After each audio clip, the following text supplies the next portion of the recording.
Anyway, so I'll start with a few words about myself so that you know your presenter. My name is Anastasis. I work for Coca Cola Hellenic. And this is me in numbers. So I'm 45 years old. I have 2 children. They're 2 daughters. I have a wife as well, but she didn't fit into the numbers.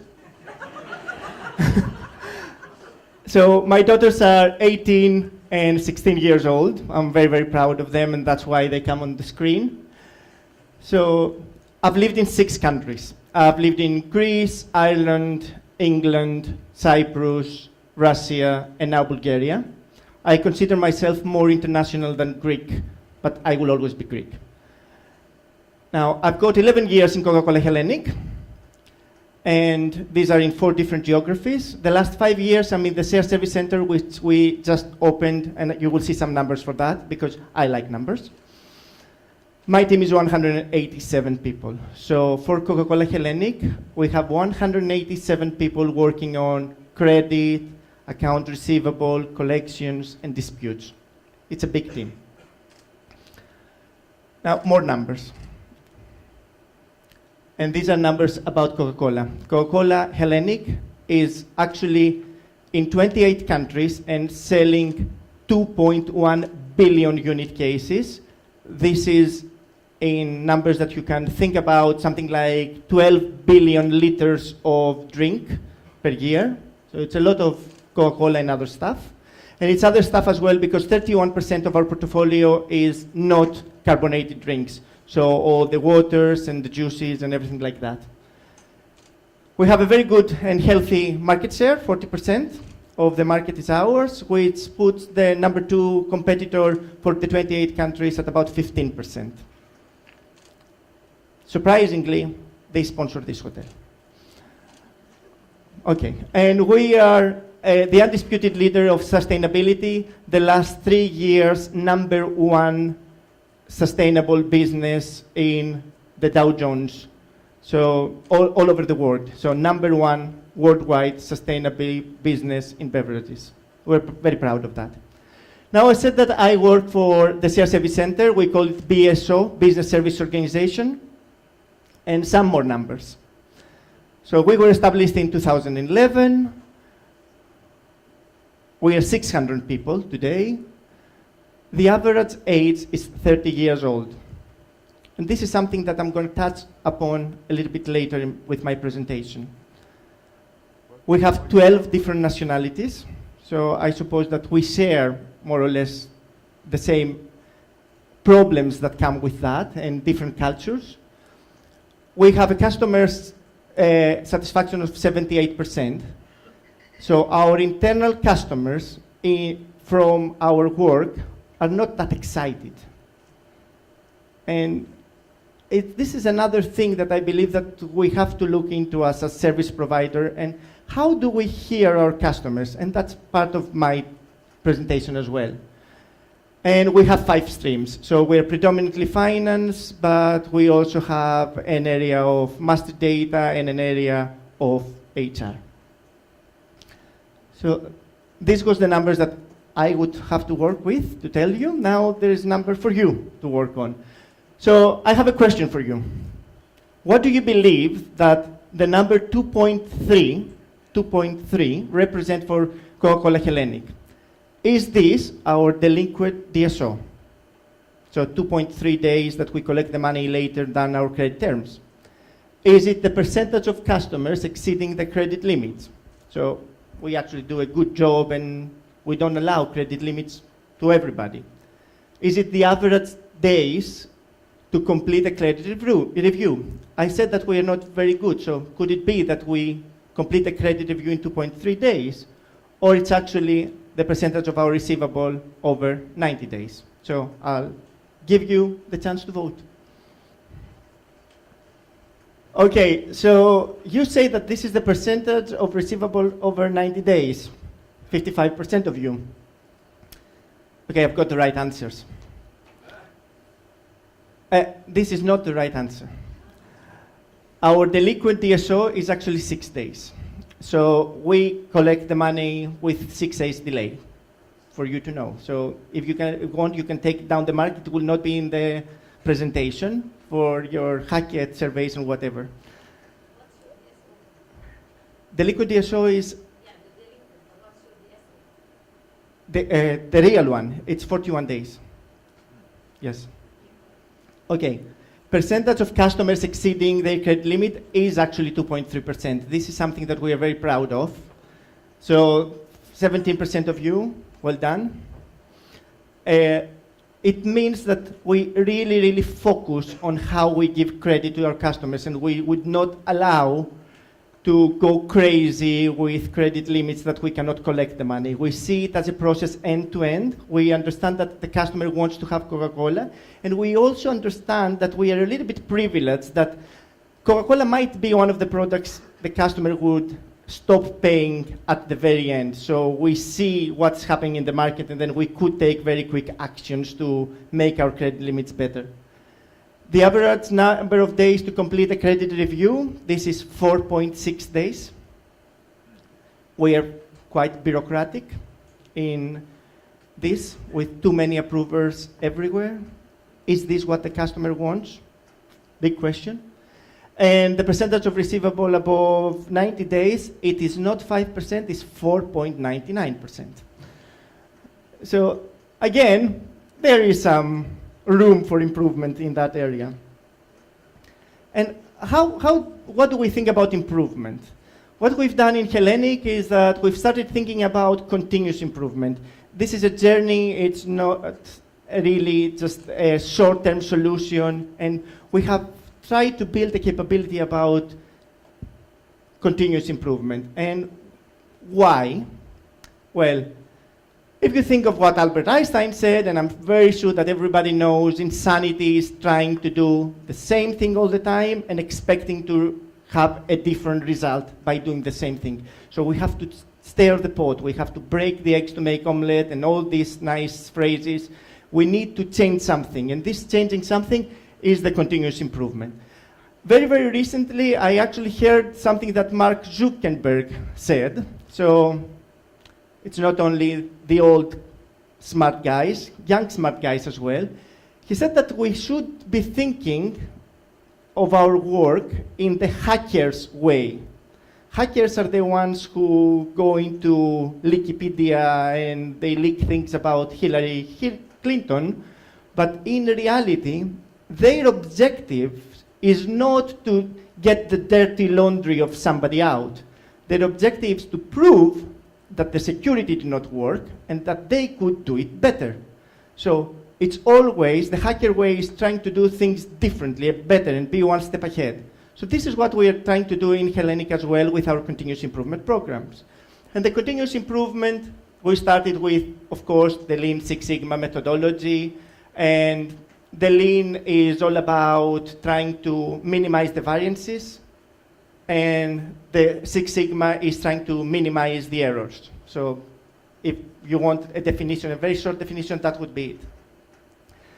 It's a lot of training involved, but the most important thing is that if this is embedded in the culture of the organization, and if people actually think that they could propose something and this might come in life at some point and it could save time for themselves and for the customers, then it could make sense.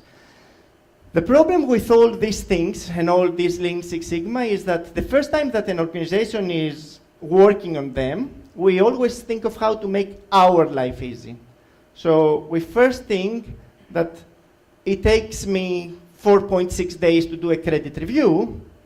How can I shorten the steps so that it takes me 4 days? Where was the customer in this discussion? Where was the thinking that we are actually providing a service, we are a service organization, and it's not what we want and what we believe that by saving this 0.6 days from our time is good enough for the customer, because it might be that upstream somebody in a country or an organization in the operations, like we try to say most of the time, that they spend 2 days for this process. So out of the 4 days remaining, it's 2 days of somebody else's life.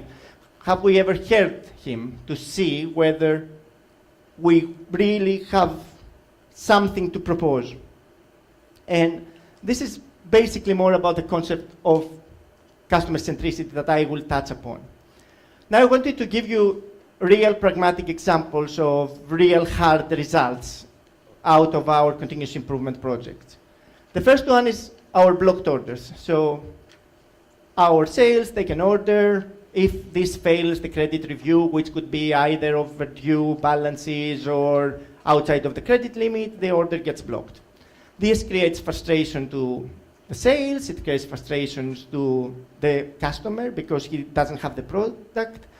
And we try to analyze it and we try to come down to the very granular detail of what could cause this kind of blocking the order. And I'm sure that a lot of you or your people are in this business of reviewing orders and seeing whether they need to be unblocked or whatever. So it's a lot of time there as well. We manage with all our activities to reduce them from 22.6% of our total orders to below 5. We are at 4.5%, quarter 2, 2016. So these are real numbers. And this, when you work for 28 countries, 22 in reality from our service center, it could not be one solution that fits all sizes. It needs a lot of data analytics. It needs to do very good groundwork. We came to look whether specific salespeople in specific areas had more blocked orders than others, whether they were abusing the system by smartly placing the order as well so that they could bypass the system. And then we went there and we named and shamed a few and also trained a few. And then this went on and on and on, and I think it's a very, very good development. It's a little bit staggered, the last period. You see that, we are hovering around the 6 to 4.5%. And still, our customers are not very happy. I said 78% customer satisfaction. So probably, this is not what we should be looking for only. There is probably something else. At the same time, we were thinking about the way that we allocate cash. And this is actually, you know very well the business. One has a link with the other. So if you allocate your receivables properly and on time, balances of your customers are clean, there is a less possibility of blocked orders, at least for an overdue balance, because the balances are clean. And we've done a good job there as well. We went from 12 million to 2.6 million. The red line is million euros. 2.6 million euros of unallocated cash. For the size of our company, we are about 7 billion euros in receivables. It's quite a good number, the 2.6. It's a very minor 0.00 whatever percentage. It has helped, but again, how did we do that? We had to work with banks. We had to understand the algorithms that we had in our allocation processes in SAP. We had to work with the customers directly, educating them what they have to put into their system and how to do it. And again, with all this Lean Six Sigma methodology, it means that we had to talk to a lot of people, a lot of analysis, a lot of things around that. I'll check the time, just in case. Okay, not bad. And I'll get into the customer centricity then. So I said that all these things that we have been doing so far have some results, hard evidence, but still customers, are they satisfied? And how satisfied are you from this bottle? And how much do you know about this bottle? That's your next question. So this bottle had an anniversary last year, actually has anniversary every year. So was it the 90 years, the 95 years, the 100 years, or the 110 years of this bottle? The correct answer is 100 years. So last year, it was, yes, well done. It was our 100 years of the bottle. Why did I put this question? Because there are some things out there that can last 100 years and still make customers and consumers happy. and they look good, and they are okay, and they're fine. But do you believe that the service that you provide for your customers has the same longevity the way it is today? Do you really believe that if we just continue collecting the money the same way, allocating the cash the same way, doing our credit reviews the same way, it's what the customer finally will be happy in 100 years? I say no. And I say no because of the hacker way as well, because of the continuous improvement, and because of all this not working, very good, working now, customer centricity. So customer centricity is the next step that we wanted to take our continuous improvement. I said that we started with looking into how to improve the processes, and of course we're a shared service center, so we're a cost center, and the mindset of all and the expectation is that we should be reducing cost year on year, so all the process improvement has to lead to a cross reduction, and that was working the first years. So for 4 years, okay, I know the math doesn't say 4 here, but okay, it worked. And now we have entered the second era of our development. And the second era is that we are starting as a center to talk to customers directly. I did not tell you that in Hellenic, we are very, very cautious with the way that we approach the customer. And we went a little bit the opposite way than the usual development of a shared service would be. So we started very much with back office work and everything, but nothing to do with collections. We consider collections really a front office work, and we want to be very, very sure that we know what we are doing before we pick up the phone. So it took us 4 years of our learning curve, to get to the point to start picking the phone and doing collections. It's a very, very new thing. And that's why it's in the customer-facing scope is our second pillar, where we actually just had the opportunity to understand how much better we could do. Because there you're really exposed. It's not a back office that you can hide behind an SLA and you say that if I have to do something in 3 days and I do it year 1 in 3 days, year 2 in 2.9, then it goes to 2.8, whatever, this is good. These SLAs and all these things are, at the end of the day, very internal-looking KPIs, which do they touch our final destination? Do they touch our customer? And this is what we are understanding now. We are understanding that now that in order to elevate the service that we provide for our customers, internal and externals, we need to see it not from strictly a process-driving organization. We all have our procedures. I'm sure that you have for your organization step 1, step 2, step 3, and some of you might even have text and scripts for your collectors to follow up on the phone. If this say that, you say the other, try to move it to that direction, negotiate but not too much, all these things. And we want to try and shift it now and go from a process-centric organization to a service-centric and customer-centric organization. So everything that we do now, it's about the customer, listening to the customer. It's the beginning of a journey. And how do we do that? First of all, we try to define our own culture and our own behaviors.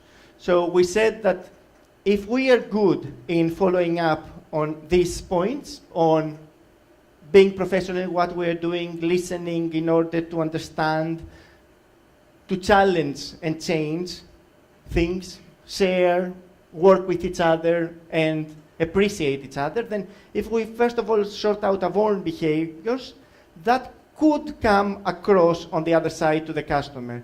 I was discussing with a colleague of mine today, and she was saying that if we smile on the phone, the other one on the other side understands that we smile. But it's actually the behaviors that we follow that makes us smile or not smile. And if you are the bill the collector, or whatever it was the name, then probably your behavior is not going to make you smile on the phone, and it will not be customer-centric. Then we looked into our processes, and we looked into our processes in minimizing steps, not only of the things that we do, but of the things that we expect the others to do.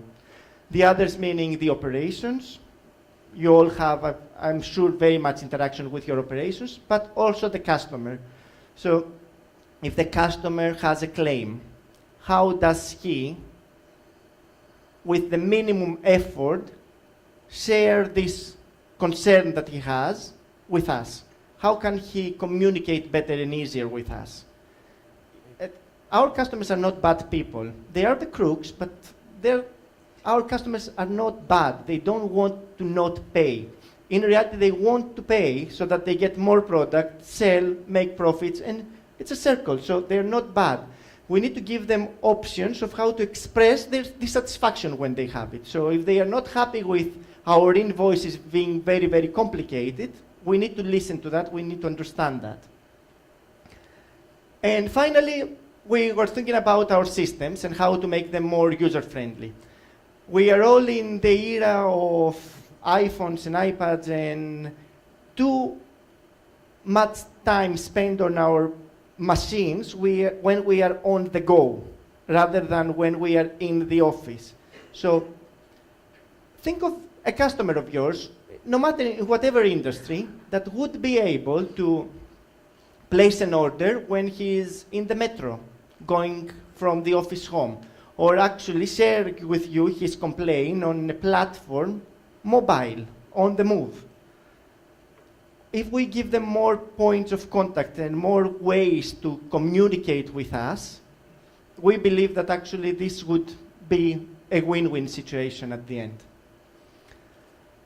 And after we did this as an initial thought of where we want to get, we started the journey. And we have a project team, because everybody does. You need a project team, you need a project manager, you need somebody to run it. We worked with design thinkers, and it's not an advertisement, but it's somebody that we work with on the concept of how to be more customer-centric. Then we tried to create the awareness to our own organization. We went back to the whole organization and we said that we understand that what we are doing is good enough in terms of hard KPIs, and you saw the curves, they look very nice. But at the same time, we understand that this is most probably not what you and our customers want. So we want to go the next step. So we have now created a little bit of an awareness around.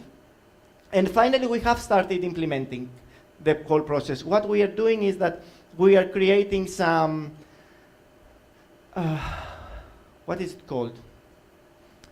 For each customer, the customer journey map. So we try to understand from the morning until the evening what is our customer's emotional state when he has interaction points with us. I'll do a very quick version of that. So a customer sees that he has empty shelf, empty space, and he wants to make an order. He would pick up the phone, he will make the order. At that point, he's very, very happy that somebody answered the phone, he was polite, he took the order, so happy. In the middle of the day, he will realize that this order is not coming because he has not made the payment, and a collector is actually calling him at that point to say that, we've seen your order, but you cannot get it because you owe us 1,000 euros. So his happiness level goes down. He's actually being very, very frustrated at that point because he himself had made the payment 2 weeks ago, but somehow somebody in your company has not allocated the cash. So for the customer, he's very, very unhappy there. Somebody is digging out there, the collector, very polite guy, digging out the situation, sorting it out, and then says, okay, yes, I'm sorry, your order is going to be released. You're going to receive it in 2 days because we need that much. The customer then is a little bit happy that at least he doesn't owe us money. Still unhappy because he will not have the product for 2 days. Anyway, journey map is trying to understand from our interaction points with the customers what makes them happy and what makes them unhappy. And then you see the unhappy moments and you try to eliminate them. You see the happy moments and you try to increase them. That's the whole logic. And I'll finish with the capability building element. In order to do all these things, to shift an organization, first of all, a newly created organization, to create a continuous improvement mindset. And then understand that this is not enough and move to a customer centricity.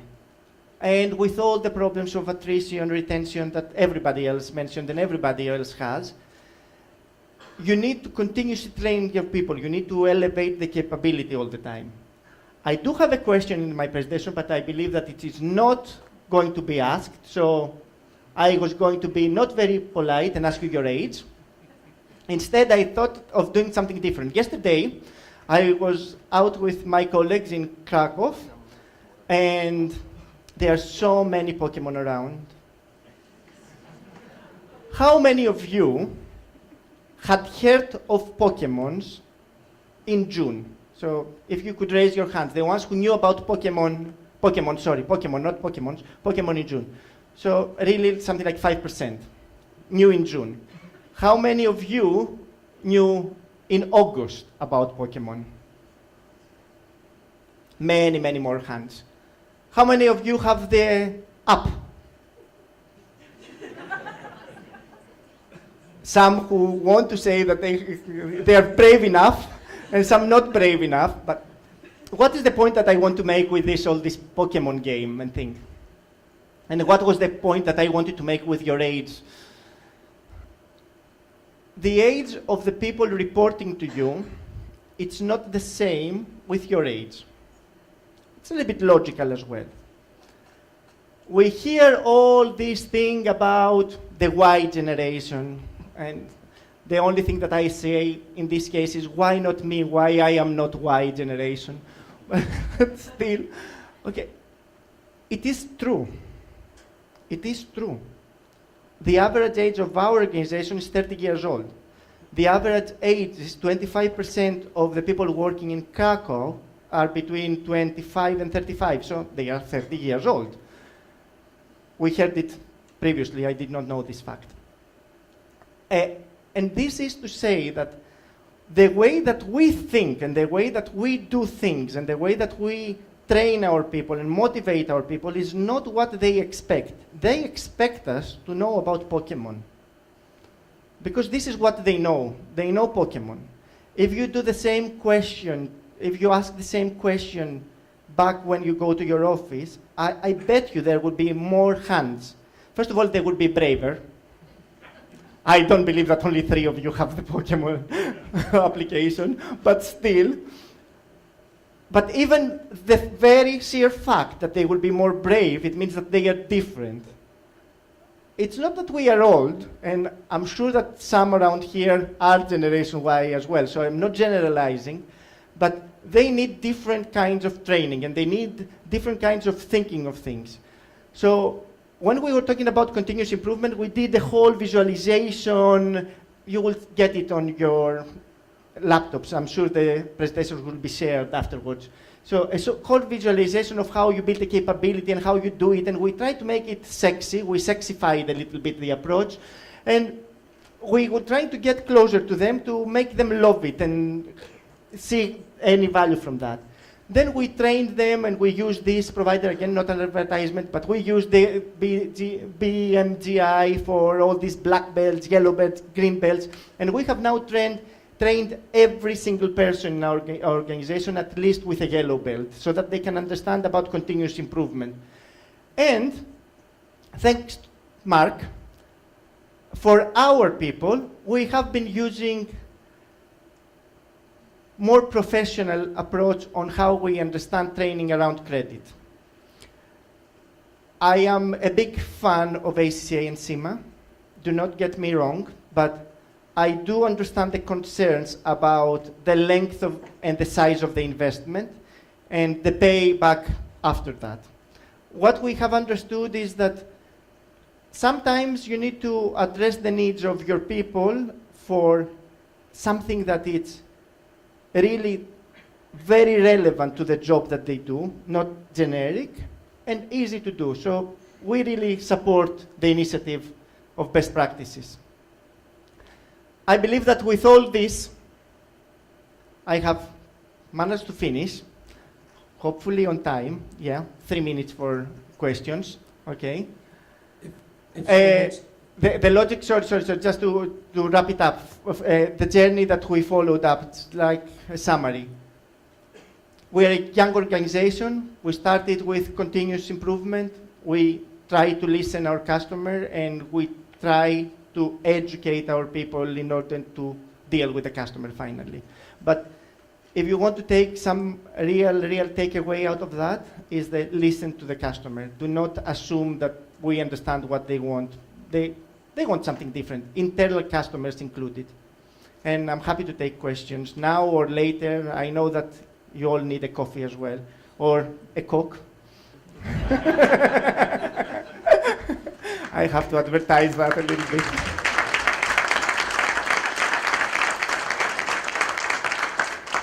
If anyone would like to ask a question now, please raise your hand and then wait for a microphone. Okay. Yeah, I have a question. How did you overcome the blockage from the commercial people? So if I take my example, in my company, I'm considered as headquarter, and commercial people are telling me, you don't know our business, you don't know our customers. No, it's not your role to contact your customers directly. Okay, before answering directly, I will give you an example. I understand that a lot of you are from either Poland or Krakow. I understood there's some differences there as well. So you all know about Alma, the supermarket, or most of you know. Alma is a very big local supermarket chain. Actually, we had a very good experience looking at Alma yesterday when we went out to the market. Somebody from collections from our team, living in Krakow, was in the supermarket in Alma in June. And she saw that actually the shelves of the supermarket were getting seriously empty. I understand you know that one, that they were empty. And she called our commercial team immediately and said that something is happening with Alma. The shelves are empty. What do we do? And our commercial, I suppose that it's your commercial as well, and everybody's around here, is, nothing, Alma is such a good customer. They pay on time, and they were paying on time. There is no problem. They are not having any issue. I don't understand. You're imagining things that the shelves are empty. We do have this, and I think that everybody shares the same concerns, that commercial are driven with the understanding that a sale stops when they take the order and the order is delivered. So what we are trying now all this time, and it's not since June, it's just a real example of June, this one. What we are trying to do in our organization is to train our sales that sales finish when the money is in the bank. If the money is not in the bank, they have not done their sales. So they do have objectives about getting the money in as well. We do utilize our salespeople in collecting money from the market, so they can really see when the going gets hard, when we are on the phone with the customer, he once, twice, 3 times he has refused to pay. Before going to legal actions or anything else, we would go through our sales, and they have to take their share of responsibility to bring the money in. I believe that defining the roles there is very important. But there is always going to be, this customer is fine, give him 1 more million credit limit. I mean, the Pope is coming to Krakow, he was here in July. Let's increase all credit limits and let's keep them up until December, because there will be an aftershock effect, I don't know, of the Pope's visit. It doesn't work like that. They always ask for something that's not reasonable. But we work very well with them. They're probably on video now, so. Okay. This live streaming is killing me. Extending the collection thing over here. Yeah, sorry. Do your collectors actually meet your customers face to face, or is it strictly a written and telephone role that they have in the collection process? Okay, we want to get to the point where we would be able to do the collections just on the phone, or even easier through an email or a portal. This is definitely the destination that we would like to have. We believe that the less interaction you have on the subject of collections with your customer, the better it is for the customer finally. They don't want to hear or see us so often. However, at this point, we do have a center team in Sofia doing the collections, and we do have some satellite people in a few of our bigger markets who are there in order to do face-to-face meetings with the customers as well. So it is a hybrid at the moment, not to last forever if things go the way we want. Yeah. Sorry, you mentioned that when the center started, shared service center, you prefer to have a back office and to get people learning. And then my question is, how was the journey? Most of all, it's quite interesting. So, what was the front office? Who were the front office while your center was the back office? How did you manage to have 4 years with back office people just learning to be able to be a better front office? Okay. Thank you. Thank you for the question. What we consider back office, and in terms of finance, is first of all the accounts payable team. So the people who are just posting invoices. We started from there. Of course, they have elevated the skills in doing many, many more things now, but that's what was the beginning.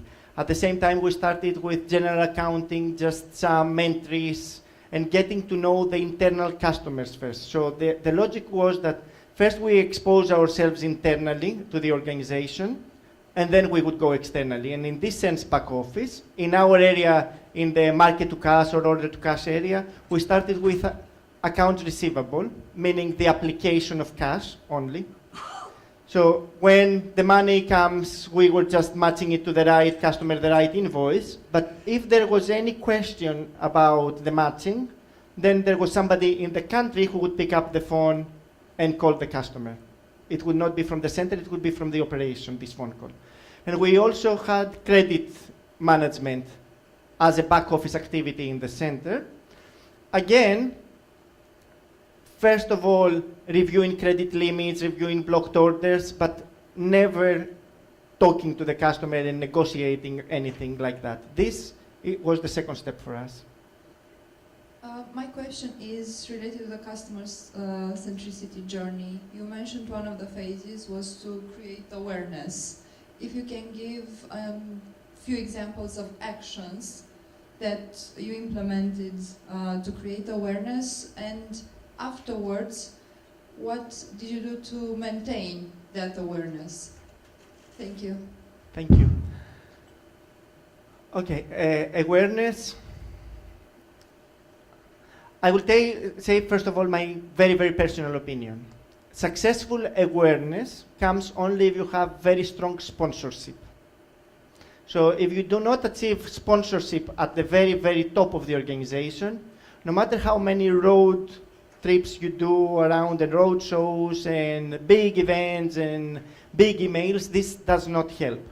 So what we did was that we had a big meeting in our center, and our CEO of the company was present there as well, where we were discussing about customer centricity for the first time. As soon as the CEO is involved in any action, this gets so much publicity and so much light that everybody understands it. And this was the very first time that we were talking about customer centricity. It was in April, earlier this year. And it came first from the very, very top. So this was gaining sponsorship from the beginning. Afterwards, we actually had our events with different countries. So country by country, we had a road show that we went and we talked with the top management and we explained them what we are intending to do. We ran our annual customer satisfaction survey in June. We communicated back the results to them late July, and now we are in the phase of having joint workshops with our internal customers in order to see how we can go back to the end and talk to the real customer and see what we could change at this side. So it's a step approach, and we are not finished yet for sure. So thank you very much.